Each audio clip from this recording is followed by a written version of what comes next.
So, good evening, everybody. Myself, CA Hemant Agrawal. Welcome to my YouTube channel, Concept with Hemant. In today's knowledge series, we will be discussing about the tax deducted source topic (TDS). This topic is applicable for CA Inter uh, September 25 and Jan 26 examination, as well as the CA final examination. Direct tax. अगर मैं TDS की weightage की बात करूं दोस्तों, तो CA inter पे जो टीडीएस टॉपिक है इसका वेटेज इंस्टीट्यूट ने डिफाइन किया हुआ है।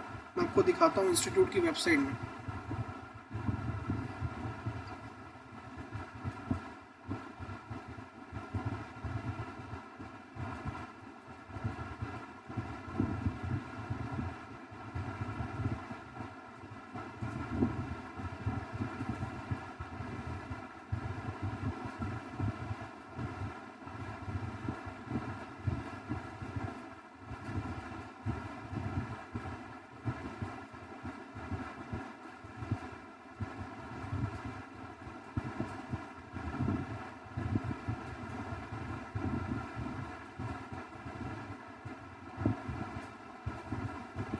देखिए दोस्तों, आपका जो सीए इंटर का इनकम टैक्स लॉस का जो पेपर होता है दोस्तों, दैट पेपर, ये जो पेपर है ये आपका 50 मार्क्स का है। 50 मार्क्स में अगर टेंटेटिवली मैं बोलूँ तो एडवांस टैक्स, टैक्स डिडक्टेड और tax deducted collected at source, provision for return filing, ये टॉपिक लगभग 20% पोर्शन कवर करता है। 15 to 20% वेटेज आपकी इंस्टीट्यूट ने इस टॉपिक को दिया है। इसका मतलब मैं ये बोल सकता हूँ कि अगर 50 नंबर का आपका डायरेक्ट टैक्स का पेपर आता है तो लगभग 10 मार्क्स के आसपास, 8 to 10 मार्क्स के आसपास आपका टीडीएस टॉपिक से आता है। दोस्तों, we are the professional students and in our particular curriculum, one single marks is also very important and a life saving blood for any students. Do you know? So okay, let's not waste the time and we will be starting the TDS topic. I have covered the TDS topic in total 5 lectures, and the 2 lectures of the TCS topic and 1 lecture is of advanced tax topic. So first of all, I will be teaching you a topic called as TDS. Then now I am saying that what is TDS? TDS क्या होता है? Tax deducted source जो है, अगर एक specified amount से कोई एक स्पेसिफाइड पर्सन किसी स्पेसिफाइड पर्सन को कोई पेमेंट करता है तो गवर्नमेंट उसके ऊपर एक लायबिलिटी डालती है। गवर्नमेंट ये बोलती है कि आपको एक सर्टेन अमाउंट, किसी ज़्यादा अगर आप किसी को पेमेंट कर रहे हैं तो आपको उस पेमेंट का कुछ हिस्सा काट करके हमको जमा करना पड़ेगा, जो हम उसको सब्सिक्वेंटली सामने वाले पर्सन को रिटर्न उसके क्रेडिट अलाउ कर देंगे जब वो अपना रिटर्न फाइल करेगा तब। सो दोस्तों, क्वेश्चन ये आता है कि टीडीएस के प्रोविजन गवर्नमेंट ने इंट्रोड्यूस क्यों किए हैं? टीडीएस के प्रोविजन इंट्रोड्यूस करने का गवर्नमेंट का सिंपल लॉजिक है, अगर कोई स्पेसिफाइड पेमेंट किसी पर्सन को होती है जो रिटर्न फाइल नहीं करता, तो गवर्नमेंट को एक इंफॉर्मेशन जाननी होती है कि that certain transaction has actually been occurred with that person who is not filing the return. So दोस्तों देखिए, ध्यान दीजिएगा, मैंने एक बहुत अच्छा तरीके से उसको समरी बनाया हुआ है टीडीएस और टीसीएस टॉपिक का, जो आप मेरे इस नोट्स के माध्यम से रेफर कर सकते हैं। नोट्स का लिंक मैं आपको डिस्क्रिप्शन बॉक्स में दे दूंगा। सबसे पहला एक होता है, टीडीएस में 2 पार्टीज होते हैं। First is tax deductor. Tax deductor कौन होता है? टैक्स डिडक्टर उस पर्सन को बोलते हैं जो पर्सन आपका टैक्स डिडक्ट करता है। फॉर एग्जाम्पल, अगर आपका एम्प्लॉयर, अगर आप जॉब करते हैं तो आपका एम्प्लॉयर अगर आपको सैलरी का पेमेंट कर रहा है ना, तो वो आपके सैलरी में टीडीएस काट करके आपको पेमेंट करेगा। That is known as tax deductor. अब क्या होता है, टैक्स डिडक्टर को अगर टीडीएस डिडक्ट करना है, तो जैसे कि हमको अगर अपना रिटर्न फाइल करना है तो अपने को इनकम टैक्स में एक पैन नंबर अलॉट होता है, तो वैसे ही टैक्स डिडक्टर को एक टैन नंबर अलॉट होता है, जिसको हम लोग बोलते हैं टैक्स डिडक्टर अकाउंट नंबर। इसको क्या करना पड़ता है, इनकम टैक्स डिपार्टमेंट से 10 नंबर लेना पड़ता है। वो 10 नंबर से ये हमारा टीडीएस काटता है और हमारे पैन नंबर पे डिपॉजिट कर देता है, जो सब्सिक्वेंटली जब अपन रिटर्न फाइलिंग करते हैं तो वहाँ पर अपन इसको क्रेडिट क्लेम करते हैं। सो फर्स्ट ऑफ ऑल, और जब ये टैक्स डिडक्ट करता है तो ये क्या करता है, सामने वाले पर्सन को एक सर्टिफिकेट इशू करता है, सामने वाले पर्सन को एक टैक्स डिडक्शन का एक सर्टिफिकेट इशू करता है, which is acting as a proof that he has deducted your salary. So यहाँ पर एक पर्सन है, इसको हम लोग बोलते हैं टैक्स डिडक्टी। टैक्स डिडक्टी मतलब जिस पर्सन का टीडीएस डिडक्ट हो रहा है, जिसको एक स्पेसिफाइड अमाउंट का पेमेंट हो रहा है, ठीक है। अगर ये एम्प्लॉयर होगा, अगर उसने सैलरी पे टीडीएस काटा होगा, तो उसको ये जो सर्टिफिकेट इशू करेगा, वो सर्टिफिकेट इशू करेगा फॉर्म नंबर 16 में, ओके। और अगर अदर देन सैलरी का किसी ने पेमेंट किया होगा, उस पर की स्पेसिफाइड अमाउंट से ऊपर में टीडीएस काटा होगा, तो वो इशू करेगा फॉर्म नंबर 16A, ठीक है, ओके। सो मैंने यहाँ पर लिखा है कि one person called as tax deductor, another person called as tax deductee. TDS का डिडक्ट करने के बाद वो टीडीएस का सर्टिफिकेट इशू करेगा, और applicable on the payment of specified goods to specified person. कोई स्पेसिफाइड गुड्स एंड सर्विसेज का अगर आप पेमेंट कर रहे हैं, तो आपको टीडीएस डिडक्ट करना पड़ेगा, ओके। चलिए अब मैं नेक्स्ट पार्ट में जाता हूँ। एक मैंने यहाँ पर एक टॉपिक दे रखा है just for the information purpose. आपने सुना होगा कि कई लोग बैंक में एफडीज वगैरह करते हैं, तो उस पर बैंक टीडीएस काट देती है। तो एक डिक्लेरेशन होता है, अगर फिक्स डिपॉजिट पे इंटरेस्ट का डिडक्शन नहीं हो रहा है, इंटरेस्ट पे अगर टीडीएस का डिडक्शन हो रहा है, तो आप एक डिक्लेरेशन दे सकते हैं 15G जो है वो अदर देन सीनियर सिटीजन के लिए होता है, और 15H जो है, ओके, वो आपका सीनियर सिटीजन्स के लिए होता है। 15H is nothing but a declaration from the client और SSC, we can say that, कि वो सामने वाले टैक्स डिडक्टर को एक इन्फॉर्मेशन देते हैं कि भाई साहब, हमारा जो टोटल इनकम है वो एक बेसिक एग्जम्पशन लिमिट जो इनकम टैक्स वाले अलाउ करते हैं, जिसपे आपको रिटर्न फाइलिंग करने की रिक्वायरमेंट नहीं है, हमारी अदर इनकम उससे कम रेंज में है। तो अगर आप ये डिक्लेरेशन देते हैं, तो आपके एफडी पे जो इंटरेस्ट आता है उस पर टीडीएस नहीं काटते। बहुत डिटेल में आगे डिस्कशन करेंगे, एकदम बिल्कुल लोड नहीं लेना है, ठीक है।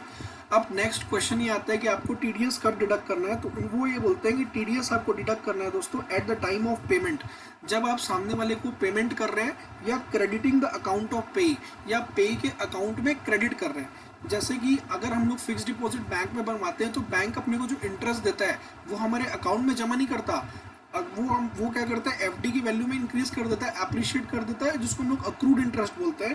तो उन्होंने कहा कि पे के अकाउंट में क्रेडिट कर दिया, या at the time of payment आपको whichever is earlier TDS deduct करना पड़ेगा, ठीक है दोस्तों। आगे बढ़ते हैं। सिचुएशन जहां पर टीडीएस, कुछ ऐसे सिचुएशन है जहां पर आपको टीडीएस केवल और केवल पेमेंट्स पर डिडक्ट करना है, ठीक है। टीडीएस आपको टीडीएस जो है आपको क्रेडिट ऑफ अकाउंट पे डिडक्ट नहीं करना है। फॉर एग्जांपल, अगर आप किसी पर्सन को सैलरी का पेमेंट करते हैं, तो आपको टीडीएस जो है, ओके, उसको सैलरी पेमेंट के समय में काटना है। अगर आप किसी को एम्प्लॉय प्रोविडेंट फंड का पेमेंट करते हैं, अगर आप किसी को ईपीएफ में प्रीमेच्योर विड्रॉल का अगर पेमेंट हो, अगर प्रीमेच्योर विड्रॉल कोई करता है पीएफ का अमाउंट, तो उस पर जो पेमेंट होगा सेक्शन 192A में, उसका भी पेमेंट पे टीडीएस कटेगा, ना कि क्रेडिट पे। नेक्स्ट होता है अपना डिविडेंड। अगर कोई कंपनी किसी भी पर्सन को डिविडेंड डिक्लेयर करती है, एक सर्टेन अमाउंट से ज़्यादा डिविडेंड देती है ना, तो जब वो डिविडेंड अकाउंट में जमा करेगी ना, तो उसमें जब डिविडेंड जमा करेगी, तो आपको वहाँ पे टीडीएस डिडक्ट करना पड़ेगा। नेक्स्ट होता है अपना विनिंग इनकम। अगर कोई लॉटरी, बैटिंग, गैम्बलिंग, या आजकल ऑनलाइन गेम्स, ड्रीम 11, इसमें से अगर कोई क्रेडिट पा रहा है, अगर वो कोई अमाउंट अर्न कर रहा है, तो उस पर eight the time of payment आपको टीडीएस डिडक्ट करना पड़ेगा, अगर आप लॉटरी, बैटिंग, गैम्बलिंग का काम करते हैं, ठीक है। अगर आपको maturity of life insurance policy मिलता है, अगर लाइफ इंश्योरेंस पॉलिसी का आपको मैच्योरिटी वैल्यू मिलता है ना, तो आपको वहाँ पर टीडीएस डिडक्ट करना पड़ेगा, अमाउंट पेमेंट करेंगे एक सर्टेन लिमिट से ऊपर। अगर आपकी प्रॉपर्टी का कंपलसरी एक्विजिशन हो जाता है, तो उस केस में आपको जो है, ओके, टीडीएस डिडक्ट करना पड़ेगा अगर आप पेमेंट करते हैं। कैश विड्रॉल पे टीडीएस जो है वो सेक्शन 194N में दिया हुआ है। आपको जैसे ही पर्सन को एक स्पेसिफाइड अमाउंट से ज़्यादा का कैश विड्रॉल करते हैं, आपको टीडीएस डिडक्ट करना पड़ेगा। नेक्स्ट, टीडीएस रेट कितना होगा, वो फिक्स्ड है, except on payment to NRI foreign company, TDS plus health and education plus charge. Normally TDS का जो रेट है वो हर सेक्शन में स्पेसिफाई किया हुआ है, लेकिन कुछ स्पेसिफिक केसेस में जहाँ पर टीडीएस का रेट स्पेसिफाई नहीं हुआ है, वहाँ पे जैसे कि अगर आप एनआरआई को पेमेंट्स कर रहे हैं, तो वहाँ पे हायर टीडीएस डिडक्ट होगा, जिसमें हेल्थ एंड एजुकेशन से सरचार्ज भी होगा।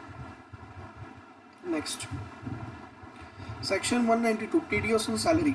अगर कोई एम्प्लॉयर है, अगर आप एम्प्लॉयर हैं किसी के, और आपके एम्प्लॉय को अगर आप सैलरी का पेमेंट कर रहे हैं, तो आपको टीडीएस काटना पड़ेगा एट द रेट स्लैब, जो नॉर्मल इनकम टैक्स में स्लैब दिया हुआ है। As you might be aware of the fact that there are two types of regime, that is old tax regime and the new tax regime, which is going forward we will be discussing. Old tax regime या new tax regime के हिसाब से आपको TDS deduct करना पड़ेगा, इसीलिए मैंने एक वर्ड लिखा TDS eight the rate slab, आपको स्लैब पे टीडीएस काटना पड़ेगा। The employer is required to deduct the TDS at the default tax regime unless the employee has given declaration otherwise. अगर एम्प्लॉयर को हमेशा TDS हमेशा डिफॉल्ट टैक्स रिजिम के हिसाब से काटना है, इस टैक्स न्यू टैक्स रिजिम जो है हमेशा TDS इसके हिसाब से कटता है अगर एम्प्लॉई ने अनलेस अदरवाइज एग्री किया होगा कि मुझे इस पे आपको TDS डिडक्ट नहीं करवाना, मुझे ओल्ड स्कीम में कराना है। ओके, एम्प्लॉयर को एम्प्लॉई अगर कोई अदर इनकम देता है या कोई इन्वेस्टमेंट प्रूफ देता है कि उसने कुछ इन्वेस्टमेंट करी है तो उसको कंसिडर करते हुए उसको TDS डिडक्ट करना है। ठीक है, नेक्स्ट, एम्प्लॉयर जो है वो केवल income from house property head के लॉस को ही कंसीडर कर सकता है और कोई लॉस को कंसीडर नहीं कर सकता। Employer shall only consider the income under the head house property और losses under the head house property. अगर एम्प्लॉय को शेयर ट्रेडिंग का लॉस होगा, एम्प्लॉय को कोई और बिजनेसेस से लॉस होगा तो वो सब कंसीडर नहीं करना है और एनी लॉस और कोई और लॉस को कंसीडर नहीं करना है, केवल उसको लॉस ऑफ एम्प्लॉय केवल income from house property head का ही लॉस कंसीडर करना है।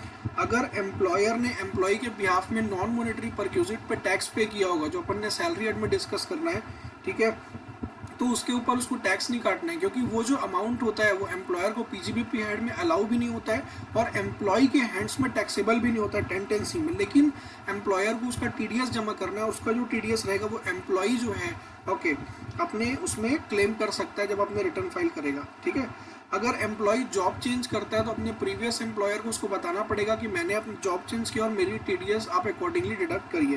ठीक है, अगर फर्म पार्टनर को और सैलरी का पेमेंट करती है तो उस पर TDS नहीं कटेगा क्योंकि वो टैक्सेबल होता है अंडर द हेड PGBP, क्योंकि फर्म और पार्टनर के बीच में आपको पता होगा रिलेशन कौन सा होता है, उनके बीच में रिलेशन होता है मास्टर और एजेंट एंड प्रिंसिपल रिलेशनशिप होता है ना, म्यूचुअल एजेंसी का रिलेशनशिप होता है, ना कि एम्प्लॉयर एम्प्लॉय का रिलेशनशिप होता है।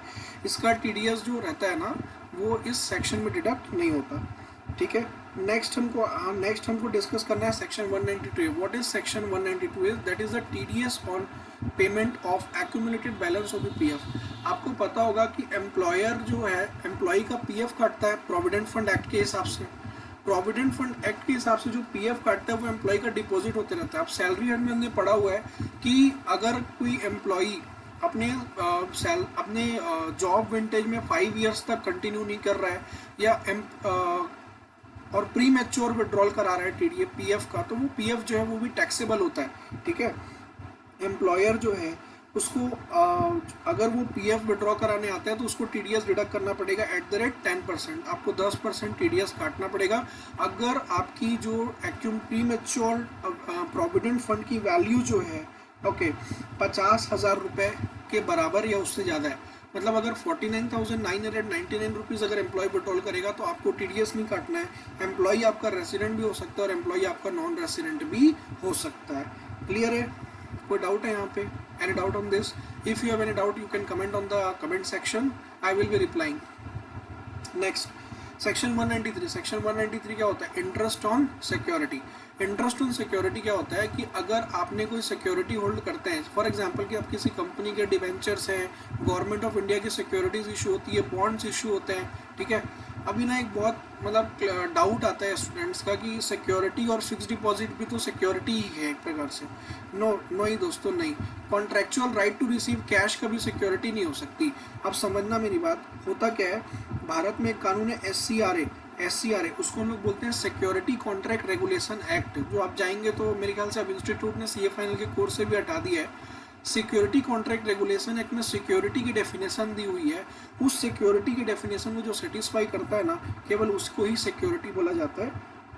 ठीक है, तो अगर कोई भी पर्सन, ठीक है, किसी रेसिडेंट पर्सन को पेमेंट करता है interest on security, for example अगर कोई कंपनी है उन्होंने इंटरेस्ट ऑन डिवेंचर पे पेमेंट कर रहे हैं, ठीक है, तो उनको ये बोला गया कि आपको TDS काटना पड़ेगा एट द रेट 10% अगर आप उसमें इंटरेस्ट का पेमेंट कर रहे हैं। लेकिन इसके कुछ एक्सेप्शन है जहाँ पर आपको TDS डिडक्ट करने की जरूरत नहीं है। पहला, interest on debenture of public company payable to individual and HUF if interest is up to 5,000 paid by account pay check.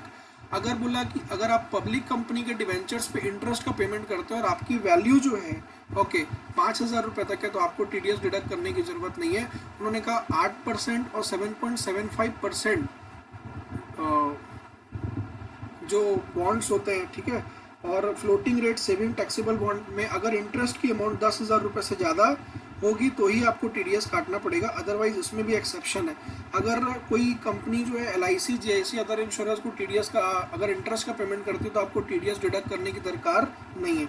Okay, अगर इंडियन रेलवे फाइनेंशियल कॉर्पोरेशन या पावर फाइनेंशियल कॉर्पोरेशन लिमिटेड अगर किसी को इंटरेस्ट का payment करते हैं तो इनको भी अभी आपको पता होगा सेक्शन 54 EC करके एक सेक्शन है, 54 EC एक सेक्शन है वहाँ पे कैपिटल गेन पे, उस पर आपको बॉन्ड्स पे 4 प्रकार के बॉन्ड्स होते हैं, Indian railway financial corporation, power financial corporation, NHAI के बॉन्ड्स पे आपको इन्वेस्टमेंट करना होता है, जिसमें आपको 50 लाख रुपीज़ का वो एग्जामिशन देते हैं। तो अगर वो इंटरेस्ट का पेमेंट करते हैं तो उनको टीडीएस काटने की ज़रूरत नहीं है, ठीक है। गवर्नमेंट ऑफ इंडिया की सिक्योरिटीज़ अगर आप परचेस करते हैं तो जैसे जीरो कूपन बॉन्ड्स वगैरह आते रहते हैं, गवर्नमेंट की बहुत सारे RBI के आते रहते हैं, ठीक है, तो उस पर आपको क्या बोलते हैं टीडीएस डिडक्ट करने की दरकार नहीं, मतलब गवर्नमेंट ऑफ इंडिया को is not required to take the TDS on the payment made to you. So there are 3 exceptions: 8% saving bond, 7.75% saving taxable bond 2018, floating rate saving taxable bond 2020। यहाँ पर अगर interest की figure 10,000 से ज़्यादा होगी तो ही आपको टीडीएस काटना पड़ेगा। तो this complete section 193। Okay, next section में will be starting the tax on dividend. अगर कोई domestic company, domestic, mark my words, I am not saying that other company, I am saying that domestic company, and you might be aware that what is the meaning of domestic company. Domestic company का मतलब होता है the company who have made the prescribed arrangement for payment of declaration and payment of dividend in India. Have you aware, you might be aware of it if you have read the earlier topics of the Income Tax Act, ठीक है। TDS आपको deduct करना है eight the rate 10% अगर आप किसी resident person को dividend का पेमेंट करता है। अब उन्होंने कहा कि टीडीएस आपको डिडक्ट करने की जरूरत नहीं है अगर डिविडेंड का amount less than equal to 5,000 rupees, अगर आप किसी को 5,000 रुपीज़ तक का पेमेंट कर रहे हैं तो आपको टीडीएस काटने की जरूरत नहीं है, ठीक है।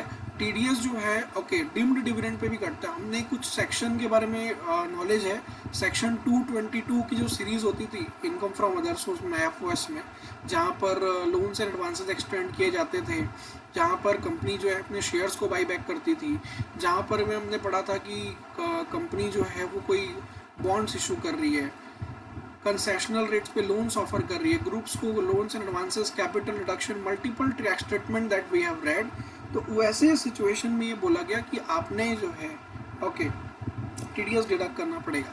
लेकिन उन्होंने बोला कि अगर आप टीडीएस का डिविडेंड का पेमेंट करते हैं to the LIC GIC and other prescribed insurance in respect of the share held by them, तो आपको टीडीएस डिडक्ट करने की जरूरत नहीं है। तो this complete, there are 3 section that we have completed so far in the TDS topic, ठीक है। So in the next lecture we will be discussing the further section of the tax deducted source. So thank you, goodbye and good night, मिलते हैं अगले lecture में।